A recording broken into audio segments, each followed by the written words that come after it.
दोस्तों, जो पुरुष अपनी पत्नी की इन 4 चीजों पर हर समय नजर बनाकर रखता है तो वह पुरुष अपनी जिंदगी में कभी दुखी नहीं रहता।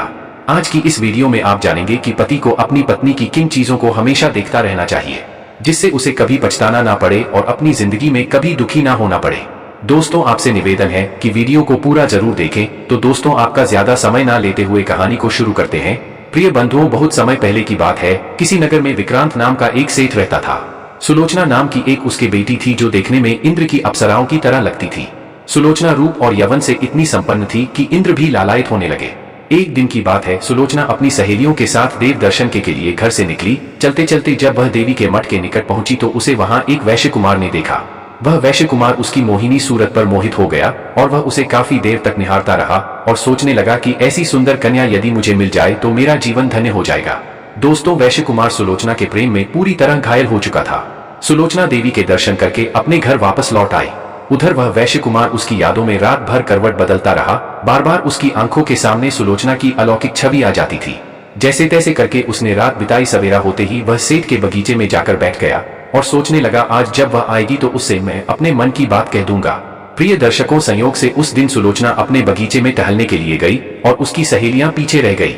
मौका पाकर वह वैश्य कुमार सुलोचना के पास गया और बोला, हे चंद्रबंदिनी, जब से मैंने तुम्हें देखा है तब से मेरी रातों की नींद सारा सुख चैन नष्ट हो गया है। मैं तुम्हारे बिना इस संसार में जीना नहीं चाहता। यदि आप चाहती हो कि मैं बेमौत ना मरूं तो मेरे प्रेम को स्वीकार कर लो और एक बार मेरे गले लिपट जाओ। प्रिय दर्शकों, उस वैश्य कुमार की बात सुनकर सुलोचना कहने लगी, हे युवक, मेरे पिता ने मेरा विवाह कही और पक्का कर दिया है और थोड़े ही दिनों में मैं उसकी पत्नी बनने वाली हूँ। इसलिए आप मेरी आस छोड़कर चले जाइए। यदि मेरे पिता ने जान लिया तो तुम्हें यहाँ के राजा से कहकर फांसी पर चढ़वा देंगे। प्रिय बंधुओं, कहते हैं कि जिस तरह कौवा रात में नहीं देख सकता और उल्लू दिन में नहीं देख सकता, उसी तरह कामी पुरुष को ना दिन दिखता है और ना ही रात। वह वैश्य कुमार उसे किसी भी हालत में पाना चाहता था। दोस्तों, वैश्य कुमार की अत्यधिक जिद देखकर पहले तो सुलोचना ने उसे समझाने का बड़ा प्रयास किया, लेकिन जब वह नहीं माना तो सुलोचना ने उसे एक बात कही कि देखो, मेरा विवाह तय हो चुका है। मैं तुम्हारी स्त्री तो नहीं बन सकती, परंतु हाँ, मैं तुम्हें एक बात का वचन देती हूँ कि मैं तुमसे एक रात के लिए अवश्य मिलूंगी। पहले तुम मेरा विवाह हो जाने दो, मेरा पिता कन्यादान का फल प्राप्त कर ले, उसके बाद मैं तुमसे जरूर मिलूंगी। प्रिय दर्शकों, इतना कहकर सुलोचना अपने घर लौट आई। कुछ दिनों के बाद सुलोचना के पिता ने उसका विवाह कर दिया। वह वैश्य कुमार उस दिन का इंतजार करने लगा और सोचने लगा कि वह कौन सा दिन होगा जब सुलोचना उसके साथ एक रात बिताएगी। दर्शकों, जब इधर कई दिन बीत गए पर सुलोचना अपने ससुराल से लौटकर नहीं आई तो वैश्य कुमार सोचने लगा कि कहीं ऐसा तो नहीं कि वह मुझसे उस दिन का झूठा वादा करके चली गई। यही सोचकर वह वैश्य कुमार सुलोचना के ससुराल का पता लगाता हुआ उसी के ससुराल में पहुंच गया और वहां पहुंचकर एक भिक्षु का रूप बना लिया और भिक्षा मांगते मांगते सुलोचना के घर के द्वार पर भी जा पहुंचा। उधर जब सुलोचना भिक्षा लेकर आई तो वह उसे देखते ही पहचान गया और बोला, प्रिय, क्या तुमने मुझसे झूठा वादा किया था कि मैं एक दिन तुमसे जरूर मिलूंगी? क्या तुम्हें पता है मैंने इतने दिन कैसे गुजारे हैं? एक एक दिन एक वर्ष के समान व्यतीत हुआ है। भिक्षुक की बात सुनकर सुलोचना कहने लगी, देखो, मैं अब तक तुमसे नहीं मिल सकी, यह मेरी मजबूरी है। लेकिन जब तुम यहाँ तक आ ही गए हो तो परेशान मत हो, आज रात में तुमसे मिलने जरूर आऊंगी। तुम नगर से बाहर तालाब के किनारे बगीचे में मेरा इंतजार करना। दर्शकों, इतनी बात सुनकर उस वैश्य कुमार की खुशी का ठिकाना नहीं रहा और वह यह सोचने लगा कि कैसे भी सूर्य दिन में ही अस्त हो जाए, और जैसे तैसे करके उसने दिन व्यतीत किया। जब रात हो गई तो वह उस बगीचे में छुप कर बैठ गया और सुलोचना के आने का इंतजार करने लगा।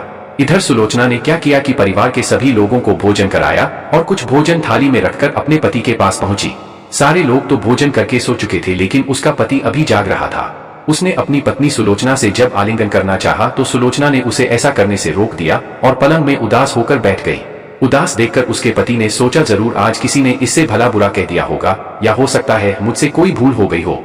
दर्शकों, सुलोचना का पति उसे बार बार मनाने का प्रयास कर रहा था और उसके दुखी होने का कारण पूछ रहा था और कहने लगा, प्रिय, काफी दिन से तुम अपने माता और पिता से नहीं मिल पाई हो, कहीं तुम इसलिए तो उदास नहीं हो, या फिर हमारे घर में किसी ने तुम्हारा अपमान कर दिया है? मुझे साफ साफ बताओ, आखिर बात क्या है? मैं तुम्हारी परेशानी दूर करने का प्रयास करूंगा। पत्नी का दुख दूर करना पति का धर्म है। पत्नी किसी बात को लेकर दुखी रहे और पति उस पर ध्यान ना दे तो ऐसे पति को धिक्कार है। माता पिता से अलग होकर, अपने भाई बहन का त्याग कर, अपने मायके के संबंधियों को भुलाकर एक स्त्री सिर्फ अपने पति के आश्रय में रहने के लिए ही आती है। चाहे सास पूछे या ना पूछे और ससुराल में कोई बात करें या ना करें, परंतु पति को उसका हर हाल पूछना चाहिए। वह किस तरह खुश रहेगी उसे हर तरह से खुश रखना चाहिए। प्रिय दर्शकों, यदि पुरुष अपनी पत्नी की इन 4 बातों पर नजर बनाए रखे तो उसका जीवन खुशियों से भर जाएगा। पहली बात, वह अपने माँ बाप से अलग होकर अकेलापन तो महसूस नहीं कर रही है। दूसरी बात, पूरे घर का काम करते करते कहीं वह थका हुआ तो महसूस नहीं कर रही है।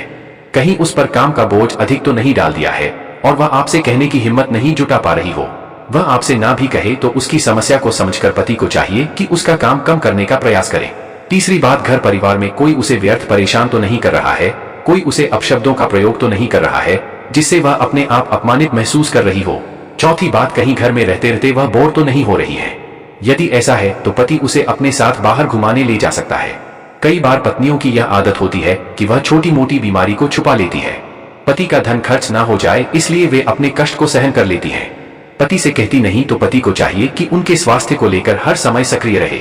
इसके विपरीत पति को इन बातों पर भी नजर रखनी चाहिए कि किसी गलत संगत से उसकी पत्नी का चरित्र तो नहीं बिगड़ रहा है और उसकी गैर मौजूदगी में उसकी पत्नी अकेली बाहर तो नहीं घूमने जाती है। पड़ोसियों के घर अधिक उठना बैठना तो नहीं है। कई बार हमारी लापरवाही उनके चरित्र को बिगाड़ देती है।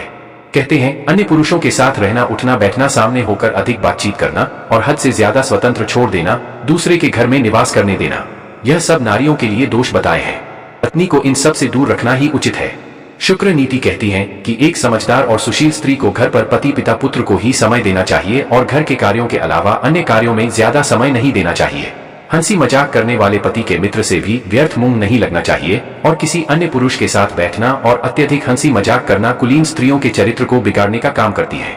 दुष्ट पुरुषों के साथ बैठकर हंसी मजाक करना स्त्रियों के लिए उचित नहीं है, क्योंकि कहते हैं आजाद स्त्रियों को निडरता एकांत में बुरे आचरण के लिए सफल हो जाती है। उत्तम स्त्रियां ऐसा नहीं करती और इसलिए उनका चरित्र नहीं बिगड़ता और उनकी समाज में निंदा भी नहीं होती।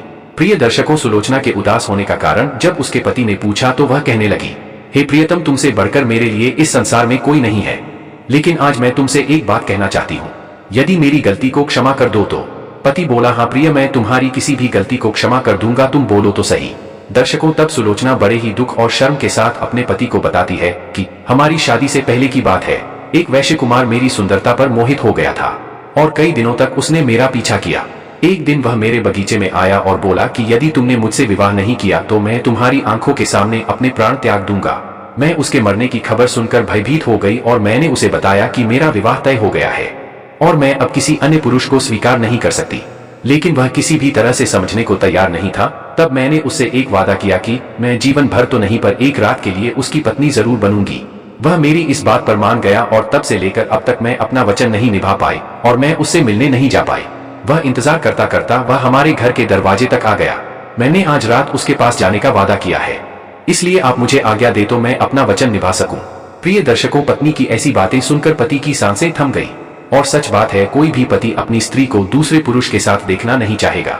सुलोचना का पति भी बड़ा अचरज में पड़ा था और वह काफी देर तक विचार करता रहा कि ऐसी स्त्री को धिक्कार है जो पति के रहते किसी पर पुरुष की इच्छा रखती हो। काफी देर सोच विचार करने के बाद उसने अपनी पत्नी को उसके पास जाने की आज्ञा दे दी। पति की अनुमति मिलते ही सुलोचना भोजन की थाली लेकर वैश्य कुमार से मिलने के लिए चल दी। घोर अंधेरा था, रात्रि में वह उस बाग की ओर चली जा रही थी। तभी रास्ते में एक चोर चोरी करने के लिए जा रहा था। सुलोचना को देखकर चोर ने उसका रास्ता रोक लिया और बोला, तुम कौन हो और रात के अंधेरे में किससे मिलने जा रही हो?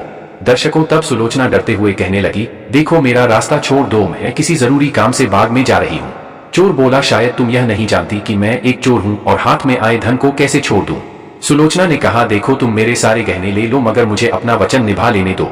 चोर ने पूछा, कैसा वचन? तब सुलोचना ने उसे पूरी कहानी सुनाई। चोर उसकी कहानी सुनकर दंग रह गया और बोला कि बड़ी सत्यवती हो जो अपना वचन निभाने के लिए अपने पति की आज्ञा लेकर आई है। प्रिय दर्शकों, चोर चोरी करना भूल गया और वह भी उसे भोगने की इच्छा जताने लगा।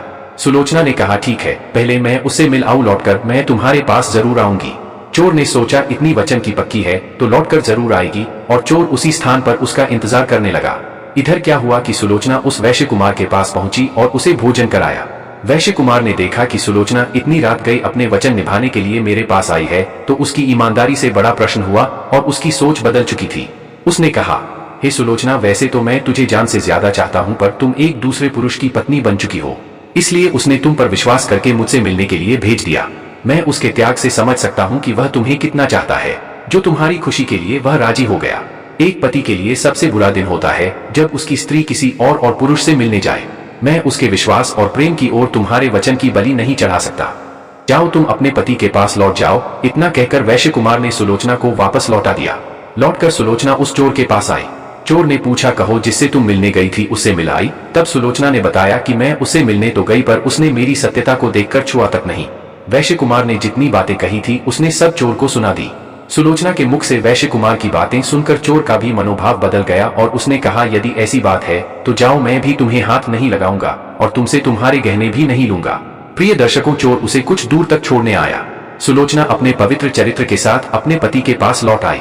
पति ने पूछा तो उसने सारी कहानी सुना दी। पति ने देखा कि सुलोचना जैसे गई थी वैसे ही वापस लौट आई है। उसके हाव भाव, शरीर की रूपरेखा को देखकर पता चलता है कि वह शुद्ध और पवित्र है। तो उसके पति ने उसे पतिव्रता स्त्री मानकर उसका सम्मान किया। दर्शकों, अब सवाल यह है कि इस कहानी में सबसे बड़ा त्याग किसका रहा, उसके पति या वैश्य कुमार का या फिर उस चोर का? पति का त्याग तो यह था कि उसने अपनी पत्नी की बात मानकर उसे दूसरे पुरुष के पास भेजा। वैश्य कुमार का त्याग यह था कि जाने कितने दिनों से वह सुलोचना से प्रेम कर रहा था और मिलने के लिए छटपटा रहा था। उसके लिए उसने भिक्षु का भेष बनाया और अपने घर को छोड़कर सुलोचना के ससुराल आया और फिर उसे जाने दिया। चोर का त्याग यह था कि जिसका काम है चोरी करना, उसने स्त्री को तो छोड़ा साथ ही उसके गहने को भी नहीं लूटा। इसका जवाब आप सभी कमेंट बॉक्स में जरूर दीजिएगा। दोस्तों, अगर वीडियो पसंद आई हो तो वीडियो को लाइक जरूर करें। आपका बहुत बहुत धन्यवाद।